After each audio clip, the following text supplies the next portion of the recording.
இருந்தாலும் பிரேமைக்கு வசப்பட்டு போய் இருந்தார். கிளம்பு போயிருந்தார். எல்லாத்தையும் ரொம்ப வருத்தப்பட்டார். இருந்தாலும் சமாதானப்படுத்தினார். ஒவ்வொருத்தரையும் அவ இடத்துல இருங்கோ இருங்கோ இருங்கோன்னு சொன்னார். நவதீப வாசிகள் இடத்த சொன்னார். ரொம்ப கஷ்டமா எடுத்தவாறு அவ கவலைப்படாது. எப்படியும் நவதீபம் வந்துட்டு தான் பிருந்தாவனம் போக போறேன். சகிமாதாவுடைய திருவடிகள்ல வந்து சேவிச்சுட்டு தான் நம்ம பிருந்தாவனம் போக போறோம். நவதீபம் வந்துட்டு தான் நிச்சயமா போகணும். அவளை தைரியமா கிளம்பிட்டார். சரி, ரத யாத்திரை முடிஞ்ச உடனே கடகடம் கிளம்பிட்டார். உடனே எல்லாரும் கிளம்பியாச்சு. விஜயதசமி அன்னைக்கு கிளம்புறார். விஜயதசமிக்கு எத்தனையோ மகத்துவம் உண்டு. இந்த மகத்துவத்தையும் ஞாபகம் வச்சுக்கோங்க. கொஞ்ச நாள் வரக்கூடிய விஜயதசமி. விஜயதசமி அன்னைக்கு அவ்வளவு அழகா ஜெகநாத கஷேத்திரத்திலிருந்து கிளம்புறார். ராடதேசம் வழியாகும், கௌடதேசம் வழியாகும், நவதீபம் வழியாகும், பிருந்தாவன யாத்திரை போகணும்னு வராது. ஒரு சாதங்காலம் அப்படியே வந்து பிருந்தாவனத்துக்கு வரார். உடனே கிளம்புறார். எத்தனையோ ஜனங்கள் கூட வரா. ராஜா ராமானந்த சார்வபௌமர் ஒவ்வொருத்தையும் ஒவ்வொரு இடத்துல நிக்க வச்சு கிளம்புங்கோ கிளம்புங்கோ கிளம்புங்கோ நினைச்சு விட்டுறாரு. ஒரு எல்லா வரைக்கும் எல்லாரும் வாங்குவோம் வாங்குவோன்னு கூப்பிட்டு ஒரு சில எல்லாம் அங்கங்க இனிமே கர்மாவை பண்ணுங்கோன்னு சொல்லி அவ கிளம்பி வேண்டே இருப்பா. நிஜமாவே ஒண்ணு சத்தங்கத்தை நடப்பாது. அப்படியே சத்தங்கத்துல வந்தாலும் பெருசா மனசுல ஒண்ணு ஈடுபட்டு வச்சுக்கப்படாது.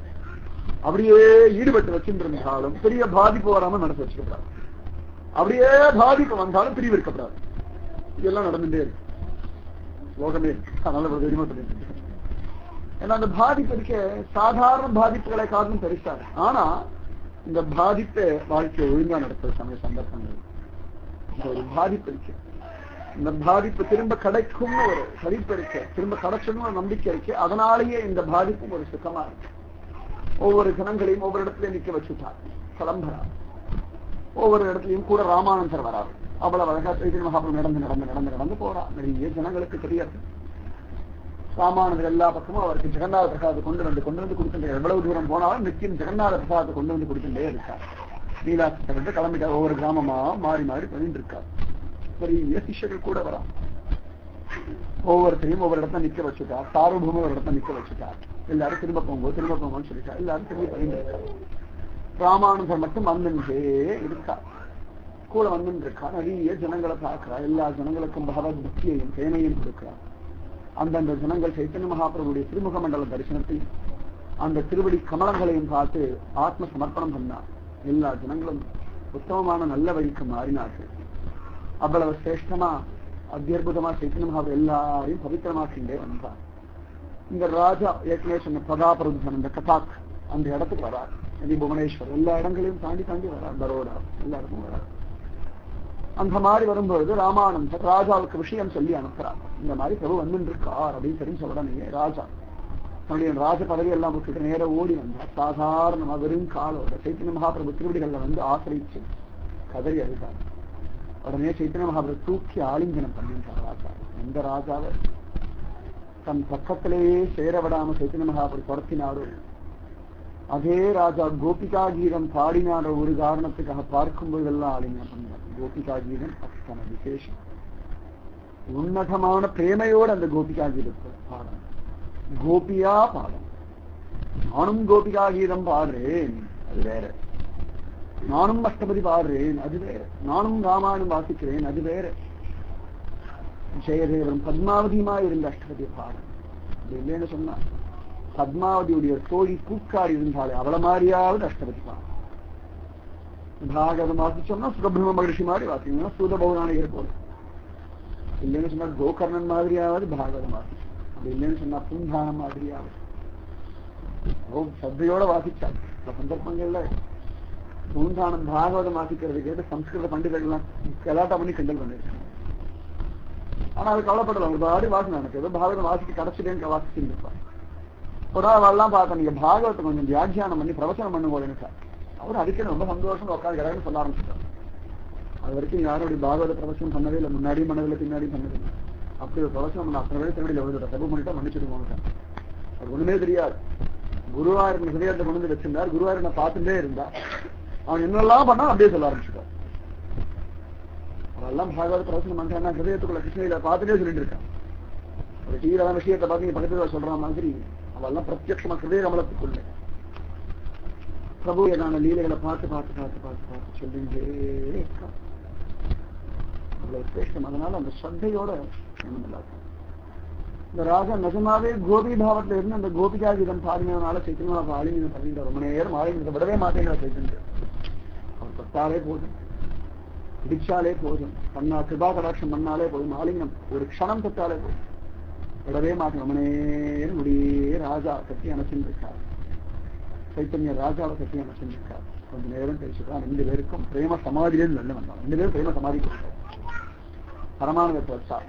ராஜா அவ்வளவு அழகா ஆத்ம சமர்ப்பணம் பண்ணார், எல்லாருக்கும் கிருபை பண்ணார்.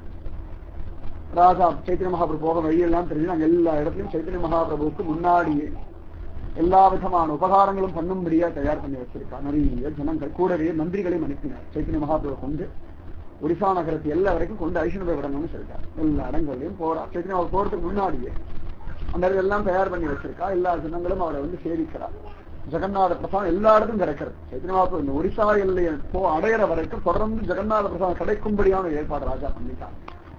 எல்லாரும் கூட வந்துட்டே இருந்தா. ஒரிசா நகரத்து எல்லைக்கும் வந்தாச்சு. கங்கைக்கரை கடந்தாச்சுன்னா அந்த பக்கம் நவதீபம் போகும்படியான வழி வந்து அங்கே போக வேண்டியது. அது வரைக்கும் தான் ஒரிசாவுடைய இல்லை.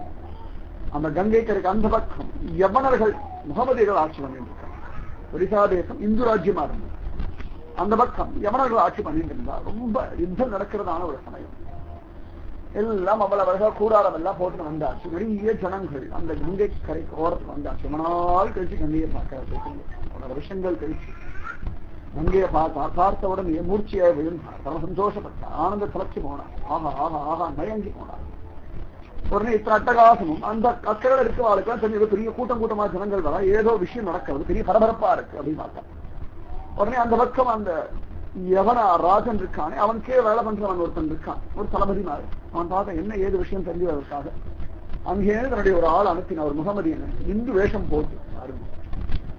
ஒரு முகமதியனுக்கு இங்க விஷயம் என்ன தெரியும், ஒரு இந்து வேஷம் போட்டு அங்கேயே ஒரு ஆள் அனுப்பினான். அவன் அங்கேயிருந்து வந்தான். அவன் கூட்டமா நிக்கிறது. அவன் வரிசையில் நின்று அப்படி எல்லாரும் வந்தா. சைத்தன்ய சேவித்தா. ஜெகநாத பிரசாதம் வாங்கிட்டா. கிளம்பி போயிட்டு இருக்கான். இவன் வரிசை வந்தது பார்த்தான். சைத்தன்ய மகாபிரபுடைய முக விலாசம், இந்த கண்கள்ல இருந்த கருணை, அழகான இந்த திருத்தோள்கள், அத்தியுதமான செந்தாமரை பாதங்கள், அதிவிசேஷமான திருத்தொடைகள், அனுகிரகம் பண்ணும்படியான திருக்கைகள், மதுரமான துவனி, அழகான நாசிகள், அத்தியுதமான நேத்திரங்கள், வில் போன்ற புருவங்கள், ஒரு கோபி சந்திரம், மொட்ட பலன், அழகான காதுகள், கழுத்துல துளசி மணி மாலைகள், பல பல பல பலன் சொல்லிக்கிறது. அழகன் நிஜமாவே புவன சுந்தரன், நிஜமாவே புவன சுந்தரன், சந்தேகமே கிடையாது. எதுவுமே இல்லைனாலும் புவன சுந்தரன், எல்லாம் போட்டினாலும் புவன சுந்தரன். அதுதான் ஆச்சரியமா இருக்கா. பார்த்த உடனே அவனுக்கு ஒன்றும் தெரியாது. சைத்தன்ய மகா பக்கத்துல வந்தான். சைத்தன்ய மகாவுக்கு தலையில கையை வச்சுட்டான். அவனுக்கு கண்கள்ல ஆனந்த பாஷ்பம், மயிர்கால்கள் குத்துண்டு நின்றது. தன்னை மறந்து ஆனந்தம் ஹரே ராம ஹரே ராம ராம ராம ஹரே ஹரே ஹரே கிருஷ்ண ஹரே கிருஷ்ண கிருஷ்ண கிருஷ்ண ஹரேன்னு குழந்தை அவனுக்கு பிரசாதம் கொடுத்தார். உடனே சாப்பிட்டான். தான் முகமது என்றவன் மறந்து போயிட்டான். இந்துவா மாறிட்டான். வேஷம் போட்டு வந்தான். ஆனா உண்மையாகவே இந்துவா மாறிட்டான். உடனே அவ்வளவு அழகா திரும்பியும் அதே தியானத்தோட கிளம்பி அந்த பக்கம் போய் உனக்கு இந்த பிரேம உண்மாத்த நடனம் மாற ஆடிந்து ஹரே ராம ஹரே ராம ராம ராம ஹரேன்னு ஆடிந்து கிடக்கிறான். உடனே அனுப்பி நான் பிடிச்சு நிறுத்தினேன். என்னடா ஆச்சுனா என்ன சொல்லி, அங்க ஒரு தெய்வம் உட்கார்ந்து இருக்கு. அவன் சொன்னாதான் அங்க ஒரு மனுஷ தெய்வம் உட்கார்ந்து இருக்கு. என்ன மதுரமான துவனி தெரியுமா, என்ன ஆச்சரியமான கண்கள் தெரியுமா, என்ன அத்தியுதமான ஒரு ஆசீர்வாதம் தெரியுமா. நீங்க கட்டாயம் பார்க்கணும். அந்த மனுஷ தெய்வத்தை நீங்க பார்க்கணும். அந்த தெய்வத்தை பார்த்தவங்க நீங்களும் இப்படிதான் ஆயிடுவாங்க. அவனுக்கு ரொம்ப குஷியாயிடும். அது பார்க்கணும்னு ஆசை வந்துட்டான். ஒரு முகமதியனுக்கு சைத்தன்யருக்கு ஸ்தானம் யாரும், நம்ம வீராவுக்கு ஸ்தானம் யாரும், எத்தனை பேரை வேணா வெட்டி போட்டு கன்வெர்ட் பண்ணிக்கணும். அந்த சுத்தமான அன்புனாலேயே மாற்றிருக்கீங்க. இன்னி வரைக்கும் எங்கேயாவது இந்து தர்மத்துல கத்திய வச்சு மிரட்டியோ பணம் கொடுத்தோ யாரையாவது நம்ம தர்மத்துக்கு இழுத்திருக்கோம் சரித்திரமும் இல்லை, நிகழ்காலத்திலும் கிடையாது. நம்முடைய தர்மம் நிஜமாவே சனாதனமானதுதான், அழிக்க முடியாதுதான், ஆல விருட்சம் தான். அழிக்கக்கூடிய சக்தி லோகத்துல என்னைக்குமே யாருக்குமே கிடையாது. நித்தியம் காஷ்மீர்ல வெட்டி வெட்டி வெட்டி கொலை பண்ணி போட்டாலும் அது எல்லாம் திரும்ப விதையா முளைச்சுன்னு அவளுக்கு தெரியாது. ஒவ்வொன்றும் அழியல, ஒவ்வொன்றும் திரும்ப விதையா இதே பூமியில விழுந்துட்டே கிடக்கு, திரும்ப முளைச்சுட்டே கிடக்க. அவ்வளவு சேஷம். உடனே அவனும் பார்த்தான். இருந்தாலும் இந்த மாதிரி வேஷம் எல்லாம் போட்டு வர முடியாது. அதனால அங்கேயே தூர் அனுப்பினான்.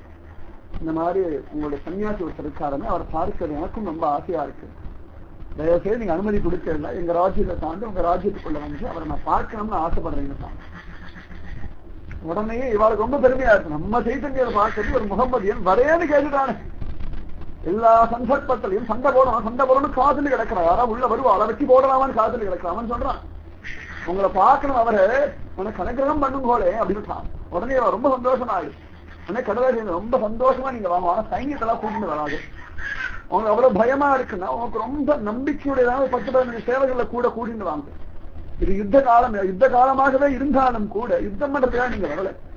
எங்களுடையதான சன்னியாசி, எங்களுடைய மகாபிரபு கிருஷ்ண சைத்தன்ய மகாபிரபு புவன சுந்தரனை பார்க்க வருது. அதாவது சந்தோஷம். உங்களுக்கு எங்களால என்னென்ன உபகாரம் முடியுமோ எல்லா உபகாரமும் பண்றோம், தகுந்த மரியாதை எப்படி உங்களை நடத்தணும்னு தான் கேட்டவன். அவன் ரொம்ப சந்தோஷமா இருக்கு. அவனு ஒரு இந்து மாதிரி வேஷம் போட்டு வந்துட்டான். அவனுக்கு தெரியல ஒரு இந்து வேஷம் போட்டான் கிடைக்கும்னு நினைச்சுட்டான்.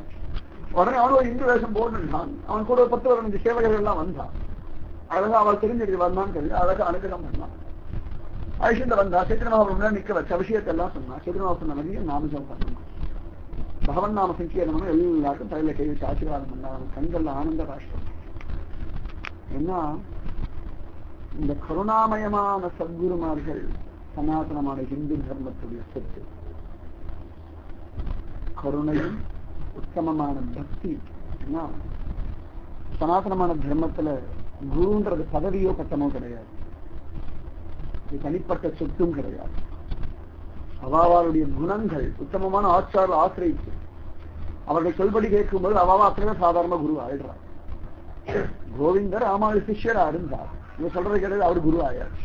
அவர் மூலமா பராசரப்பட்ட குருவானார். இப்படி இந்த குரு பரம்பரை வம்சம் பயந்து அவ்வளவு அழகு அத்தனை விசேஷமான ஒரு கருணையும் எல்லை கடந்ததான ஒரு பேணையும் பகவத் தியானம் சங்கீர்த்தனத்தை சொல்ல முடியாத அழகையும் எல்லாரும் உத்தாரணமாகணும் அந்த கண்கள் இருக்கிற ஆசையும் பார்த்தவொடனே இவனுக்கு பரம சந்தோஷமா இருக்கு. அத்தியாச்சரியமா ஆனந்தப்பட்டான். விழுந்து சேவிச்சான். அவனும் ஆனந்தமா பிரேம நடனம் எல்லாம் ஆடு.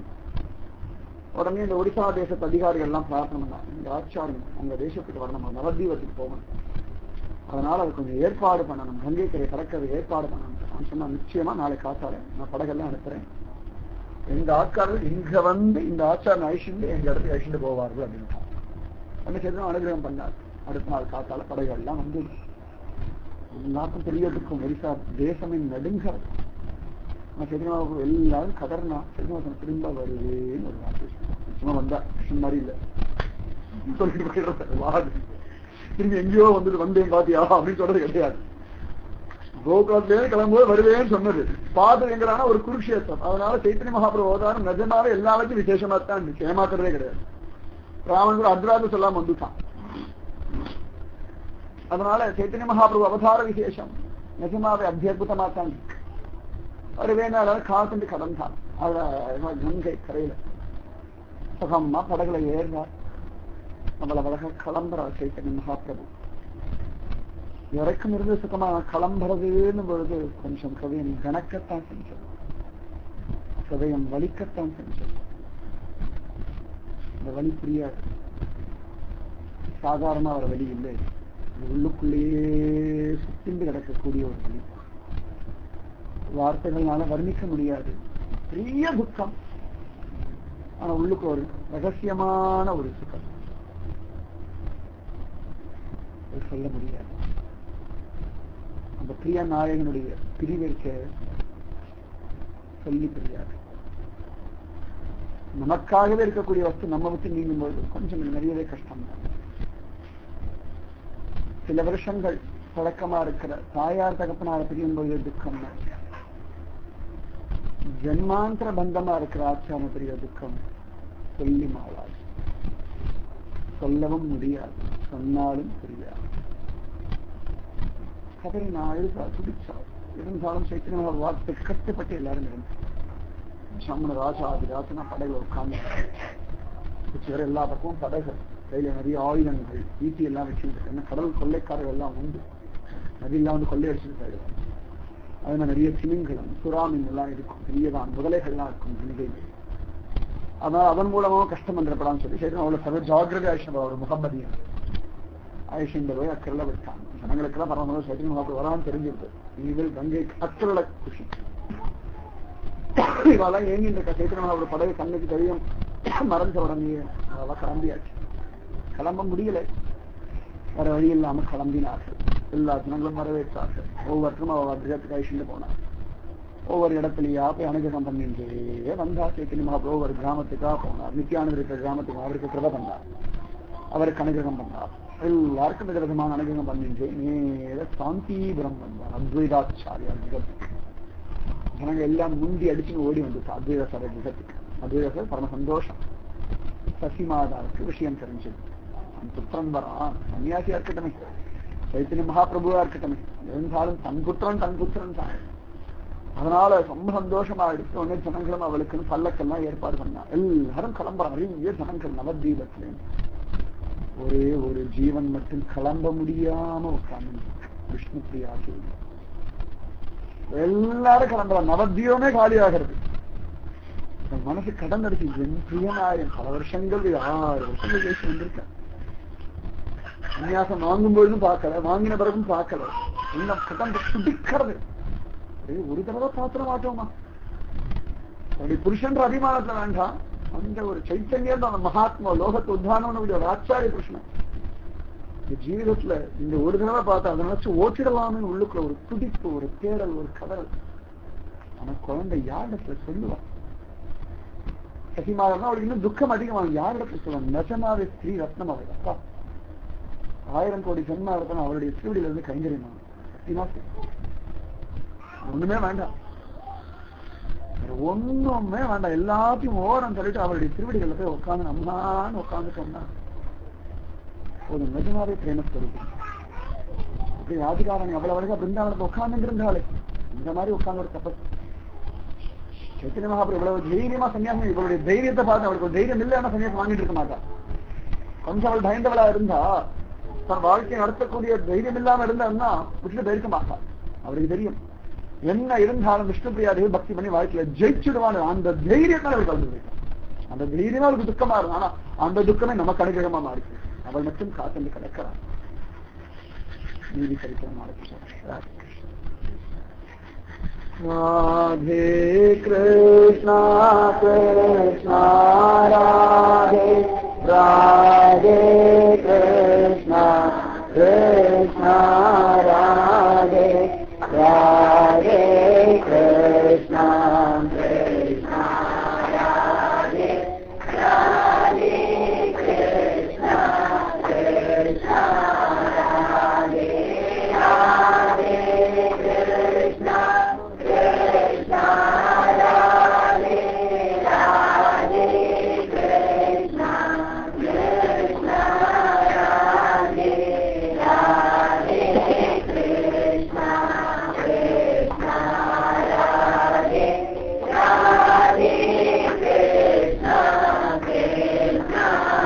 ராதே ராதே கிருஷ்ணா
सद्गुरु महाराज की समस्त भागवदलु को गोविंद नाम संकीर्तनम गोविंदा गोविंदा जय जानकी कांत स्मरणम जय राम गोपिका जीवन स्मरणम गोविंदा गोविंदा आழ்வார் திருவடிகளே சரணம் ஆழ்வார் திருவடிகளே சரணம் எம்பெருமானார் திருவடிகளே சரணம் சர்வம் குருவாசரணம் जय श्री राधे कृष्णा सत्संग की जय श्री पूज्य श्री श्री अम्मावक जय श्री भारत माता की जय श्री कृष्ण चैतन्य महाप्रभुवक लोका समस्ता सुखिनो भवन्तु